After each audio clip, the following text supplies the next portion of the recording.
Hi. Um, so I it seems like that's my opening, yeah.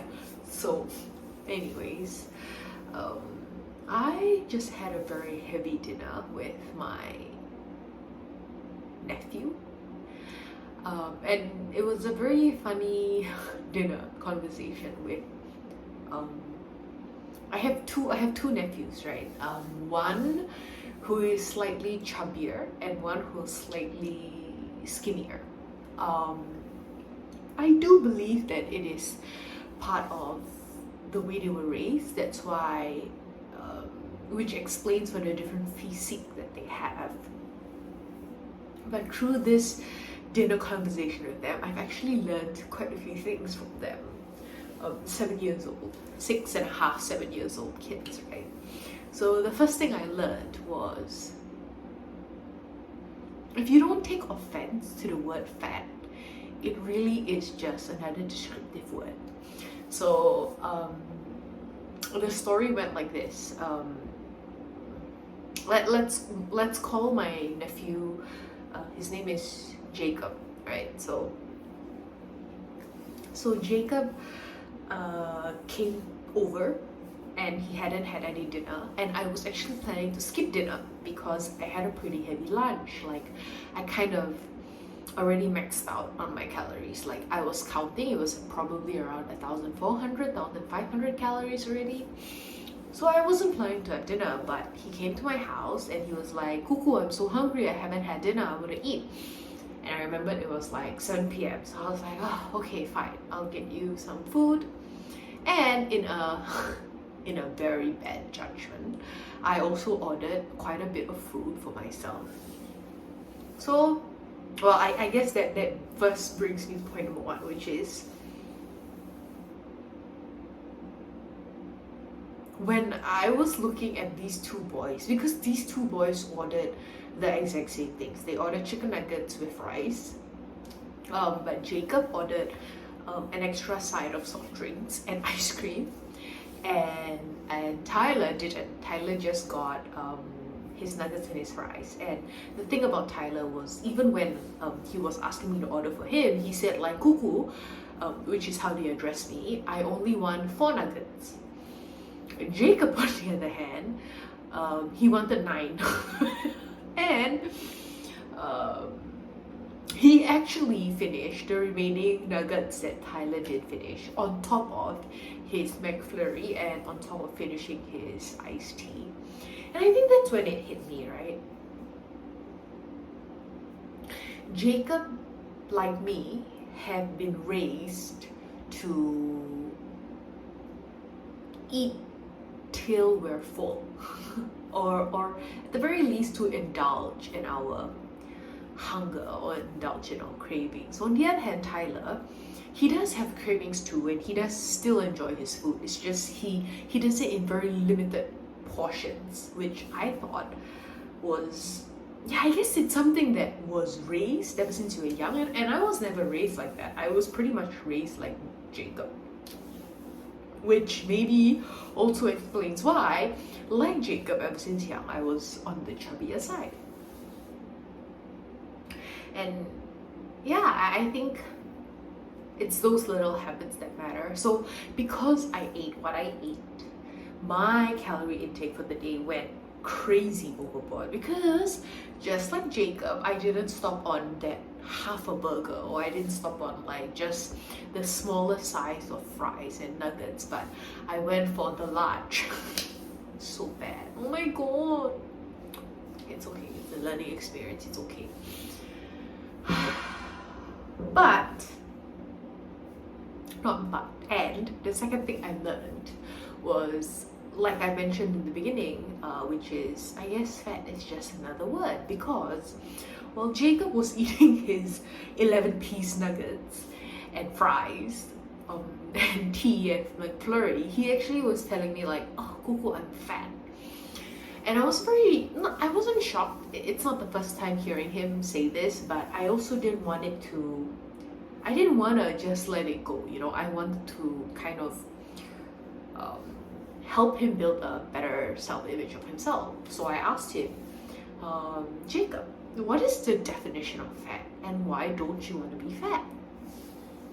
And Jacob was like, definition of fat, Kuku, is me and you. And then I asked Tyler, who was eating with us, I was like, hey Tyler, you're a third party, right? Like, would you say that Jacob is fat? And Tyler was like, well, he's not skinny. And I'm like, yeah. And then I was asking him, would you, if you were to compare Jacob and me, which is Kuku, would you think that our fat is the same? Or like, are we equally fat? Do you think that we are both fat? And then he looked at me really intensely. Then he looked at Jacob. Then he looked at me again. And he looked at Jacob again. And he was like, Kuku and Jacob's tummy is very big. and I think in that moment, yeah, it was, from a child's point of view, it was just so innocently describing what he sees. It wasn't like he was intentionally trying to hurt me. It wasn't malicious in any way. He was just describing what he sees, just like how if I were to ask him, hey, what color is the sun? He'll probably go yellow. What color is the sky? It's blue. And if Kuku fat or skinny, it's fat. It was that simple to him. And I think that's where I realized in that moment, because I did for a very split second, I took offense to it. And then I thought about it. It didn't make sense. It didn't make sense that I would take offense to it. Because he didn't mean it maliciously. He didn't mean it in a mean way. He wasn't trying to insult me or hurt me. It was just saying what he saw. It was me who put a negative connotation to that word, right? So that's the second thing I learned from that interaction today. And the third thing that I learned was that the thing that I learned, I guess, maybe, is more of what I kind of briefly touched on just now also, which is, I guess, those eating habits that we have has been developed since young. So you know, I do think that it is much harder for me to lose weight and to control my diet in compared to other people who maybe have been skinny since they were young, but for a brief period of time got chubbier. But in my case, and just like Jacob's case, we have been fat ever since we were young. And for us to gain weight, it's such a natural way of behavior, thinking, and lifestyle. Instead, when going on a diet or when eating more mindfully, that is just not a natural pattern for us. Yes, I believe that we can change, and yes, I am still trying to change. You know, I lost 0 kg. It's been like 4 months, it's been like 4 weeks, right, since I started going on a diet, but I lost 0 kg. I do feel a lot stronger when I'm doing Pilates. I do feel like, I feel stronger, I feel fitter, I feel straighter, right? But I lost nothing.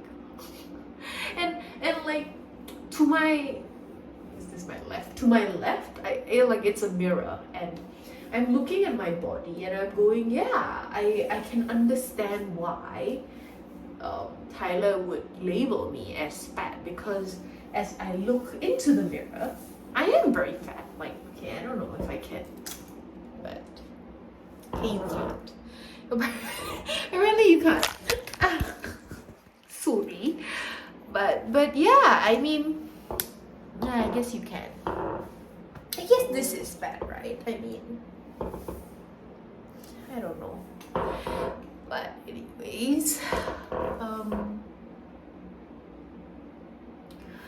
another thing that I learned, I know it's a lot of learnings today, but another thing that I learned was, because I actually met a friend of mine today who I thought